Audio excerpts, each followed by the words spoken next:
Welcome to Venture, the world of small business and big ideas. We welcome Pandora.com founder Tim Westergren to the program.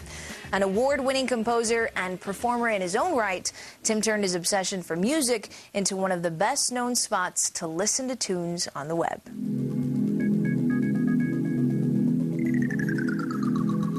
You've heard of the Human Genome Project, but what about the Music Genome Project? In 2000, Tim Westergren, with the help of 50 music analysts, started what he believed to be the most comprehensive analysis of music ever attempted. Westergren called it the Music Genome Project. He and his team listened to one song at a time. They studied and collected hundreds of details on every song, just as one would study the traits of a genome. It's the data from this project that helps power the well-loved online radio website, Pandora.com. Today, the service has about 27 million registered users, plus it's adding more than 50,000 users per day. But online music sites have struggled to find a profitable business model. Westergren's approach? He's hedging his bets. Pandora offers two models. One is free and papered with audio and visual ads, and one costs $3 a month and offers an ad-free experience. Its methods are attracting financiers. They just secured a new round of venture capital money, reportedly over $30 million worth. The company aims to double their revenue next year, bringing it to about $40 million. But despite all the optimism, it's still too soon to tell if this approach will get the big payout. Also, there have been major legal issues regarding royalty agreements that threaten to make it impossible for the site to offer its tunes for free. So, can Pandora.com capitalize on its popularity? Stay tuned. Stay tuned. We liked that line. Very cheesy. I find myself using it occasionally. Oh, no. But Thanks for joining us. I do use it. We really appreciate it. I'm a huge Pandora user. Have to throw that out there. Use it all the time at the New York Stock Exchange. So have to start by asking just kind of about the beginning, because you were a musician, but you were also a film composer. Yes. And so how did this idea come about, or the idea to start your own business?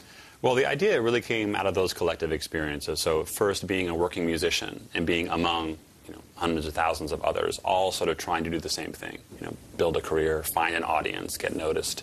And then as a film composer, spending a lot of time thinking about kind of the construction of music and how it's put together, why it works the way it does. When you're doing film composing, it's a very deliberate form of composition.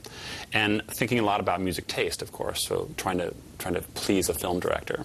So I thought a lot about music songs in terms of their attributes and developed a sort of sense of a genome, this idea of a genome. Now, when you started your company, which wasn't necessarily called Pandora, but in 1999, you actually planned an e-commerce company.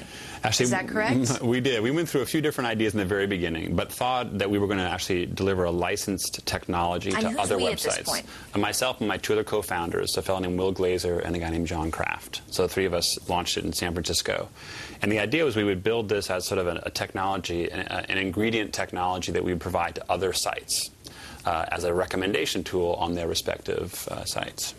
But then it's developed into, in 2000, you kind of started this Music Genome Project. So how did the idea to actually begin this project and invest in spending the time to figure out the attributes, how did that get started?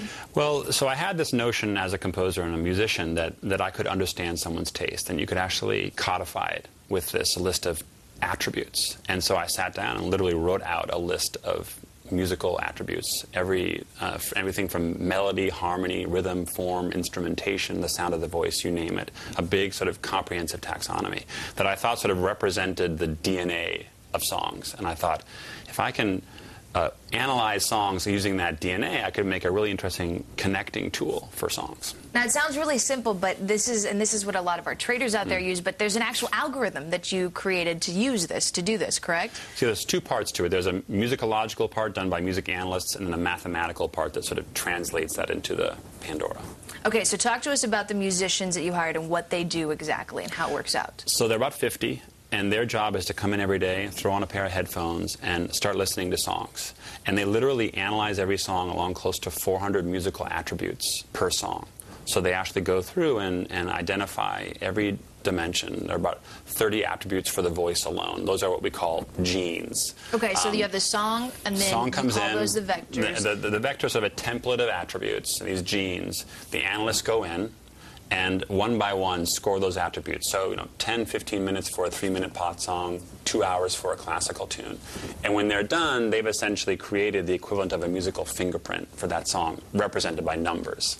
That then goes into the algorithm for matching.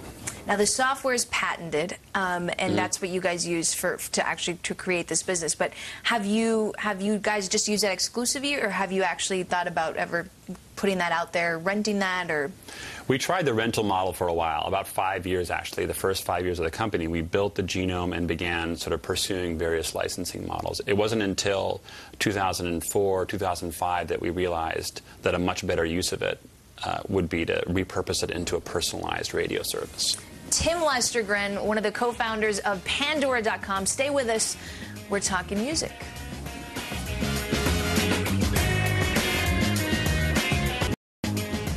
Welcome back to Venture. I'm Chris Valerio. I have the honor to be with Mr. Tim Westergren, one of the co-founders of Pandora, talking about how the business began and what Pandora actually is. But let's go back to the beginning, because you founded the company, you founded the idea of the company right when the technology was really high, but then obviously we had the bubble.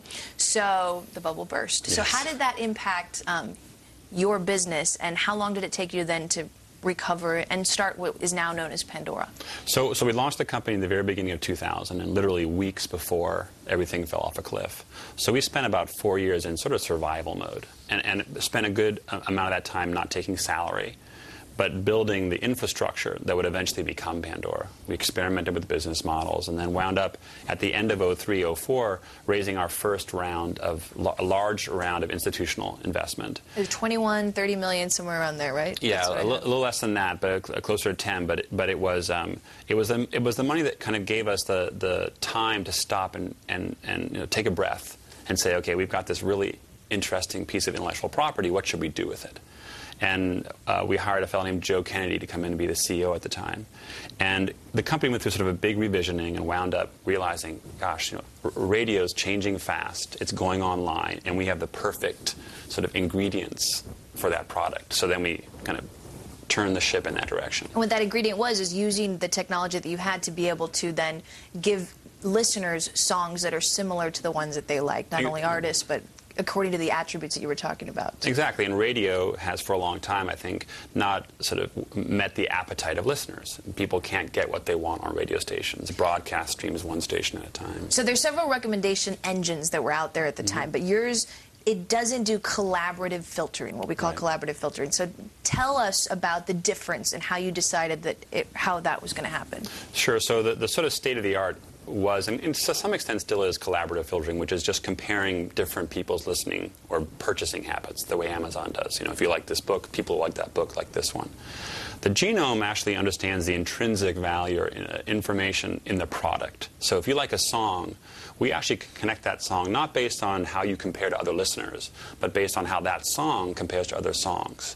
So the beauty of that is it's the one form of recommendation that's not a popularity contest. So we can surface stuff you've never heard before by just looking at musicology. Here's an example. For instance, you mentioned on your site Abbey Road is one of your favorite albums. So you put in that you like Abbey Road, and then it gives you recommendations for...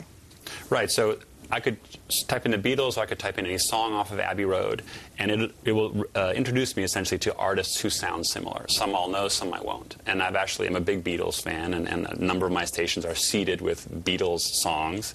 And I've been introduced to all sorts of artists who, share their musical qualities. And that's kind of an important thing, correct? When you developed this model, was to bring other artists in that maybe aren't so mainstream, that people don't know about, because you wanted to get some... Yeah, and those are my roots. I mean, that's what I did for many years. I was in a van driving around the country, and I saw so many talented artists that nobody knew about. And they just lacked exposure. And I think what the Genome does is it surfaces all of that great music, which I think could eventually become a musician's middle class. Okay, so let's talk a little bit about the business right now. How many artists or songs do you have on Pandora now? We have close to 80,000 artists and about 750,000 songs. And we do about 10,000 new songs a month. A month. Okay, so one of the issues is that you can only get it in the U.S., and you guys have some kind of software that tracks where your computer is. Why is it that you can only do it in the U.S.? Yeah, that's an issue with licensing. So when we stream music over the web, we're required by copyright law to pay various royalties and abide by certain legal constraints. In the U.S., there's a one blanket license we can take advantage of that centralizes all that. That same license doesn't exist anywhere else in the world, and certainly not affordably. So we're stuck right now in the U.S. Are you trying to work to try to get international? Absolutely. Have been for a while. Let's talk about the business model here, because you certainly have to make money. So it is it's a freemium, is what I read, is kind of the mix of, you have free online streaming with some ads in there. You have ad space, not only the actual online ad space, but audio ad space. And then you also have a subscriber service. So how did you come up with that model? Well, the cornerstone of the business is the advertising-supported free version of Pandora. There are actually 3 different options. There's free ad-supported, there's free for 40 hours, and then 99 cents for the rest of the month. And we're going to talk about that later, because that's new. Okay, and then, right, that is. And then the subscription version, which is $3 a month, $36 for the year. And we just wanted to offer something that accommodated the people who didn't want to pay, people who were okay to pay, people somewhere in between. But it's all about advertising supported. So where's your revenue come from? What percentage of your revenue comes from the advertising, and what comes from the subscription base at this point? Well over 90% comes from advertising. And obviously those advertising rates have dropped lately, I'm assuming, or at least the interest in getting advertisings out there. How radically has the environment changed in the last year for you? Well, we've actually had a great year. So we're doubling revenue this year over last year. And I think what's happened in the advertising space, you're right, it's constricted, and it's gotten much more tough, but we're doing okay. Tim Westergren, one of the co-founders of Pandora.com. We'll talk more about that business. Stay with us. You're watching Venture.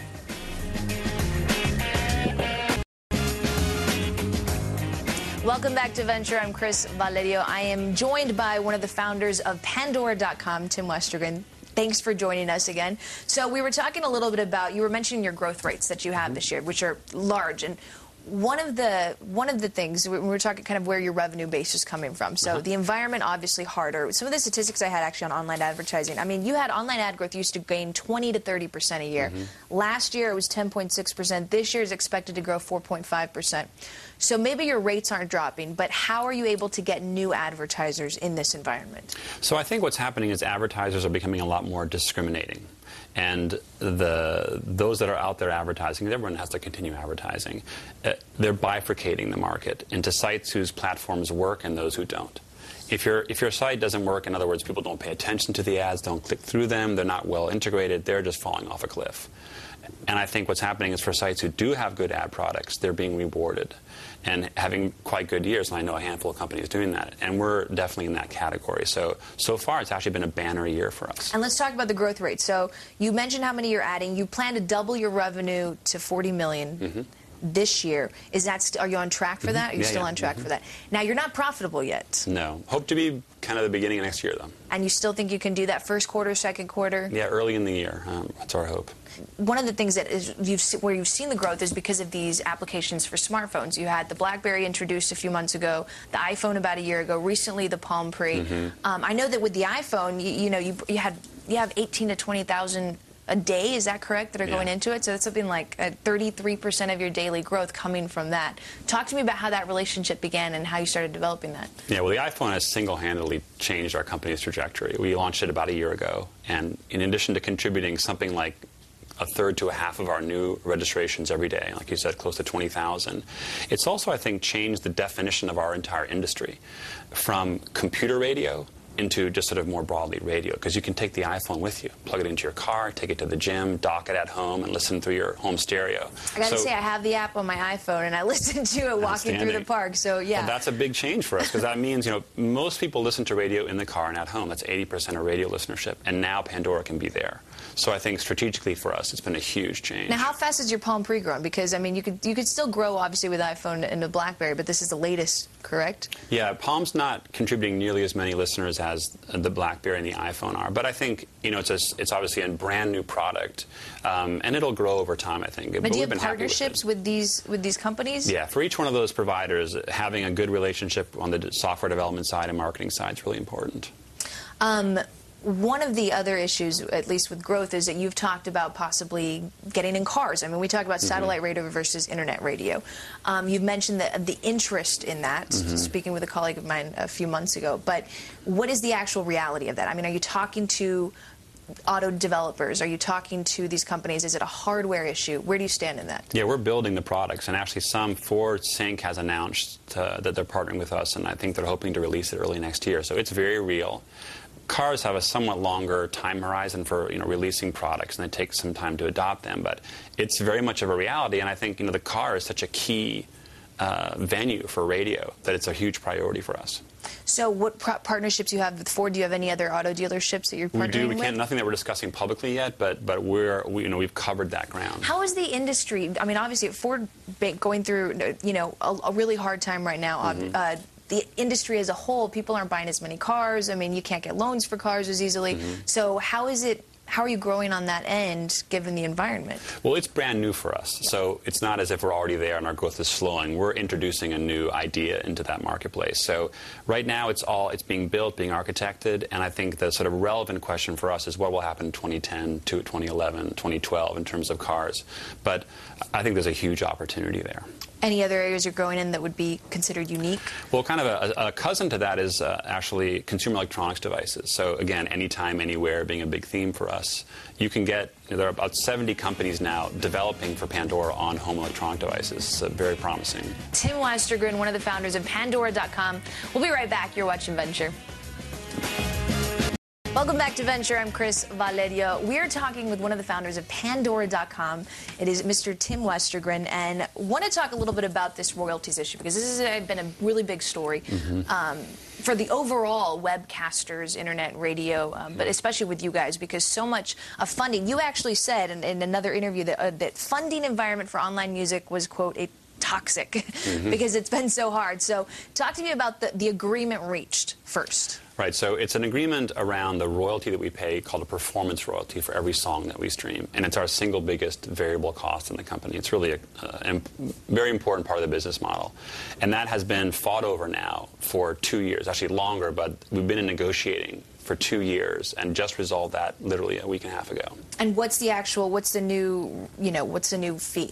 So it's actually a fee that escalates over a period of 5-6 years until 2015. And depending on how much revenue you guys bring in, correct? Well, in our case, it's straight greater of a per song minimum or a percent of revenue, 25% of revenue, whichever one is greater at the election of the rights holders.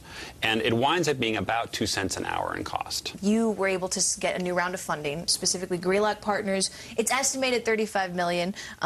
Yay or nay, somewhere around there. No comment on that. Okay, well, here's the other question I have. One of your original funders, one of your original venture capitalists, King Street Capital, one of the early investors, is wrapped up in the Lehman bankruptcy. They're one of 3 that are kind of trying to get $13 billion of claims against the company. Has any of that played into your relationship with a bunch of these venture capitalists and that specific company? Any of the what's happening in the industry right now and all the hedge funds that have gone down, has that impacted your bottom line? Not really. We're not really a substantial participant in that part of the banking industry. And I think that obviously the overall macroeconomic climate affected this funding round for us. It was harder. I think anybody who's out there knows that. But at the same time, Pandora is on this great trajectory. And a lot of the underlying business models are being proven when you add in this royalty resolution. So there's a lot of optimism, and I think if you asked our board to a man, they would all say that this is one of their more promising investments. So a lot of tailwinds for us. So to the extent there was some negative impact of the market, I think it's actually worked out quite well. Is this a sustainable model from the advertising standpoint? So there are a handful of factors that really play into a company's ability to get over the hump. Clearly, one is scale, because advertisers want reach, and Pandora has finally gotten into that category. We're not huge yet, we're not a Yahoo, but we're now getting into the same weight class as some big websites. That's a big deal for us. The second thing is we've proven that the advertising product works. So we have an 80 to 85% year-on-year repeat rate from advertisers. So they're coming back again to spend and put new campaigns against Pandora. And they only do that because it works. And that's because Pandora is this very engaging site, so people are always, coming back to it, clicking on it, interacting with what's going on there, seeing the advertisements that are sort of embedded alongside it, and it's sort of a virtuous cycle. Do you anticipate needing any more funding within the next 5 years? No. So this funding will last you 5 years for This sure? gets us there, yeah. Do you guys partner with Amazon, with iTunes? I mean, is there any kind of thing that you're going to be working on there? We get commissions from them as an affiliate, so we sell music. We actually sell 1 million songs a month through iTunes, so we're, I think, the highest seller of music through that and Amazon. So. Tim Westergren, one of the founders of Pandora.com. Thank you so much for joining us. Absolutely. I appreciate it. Thank you.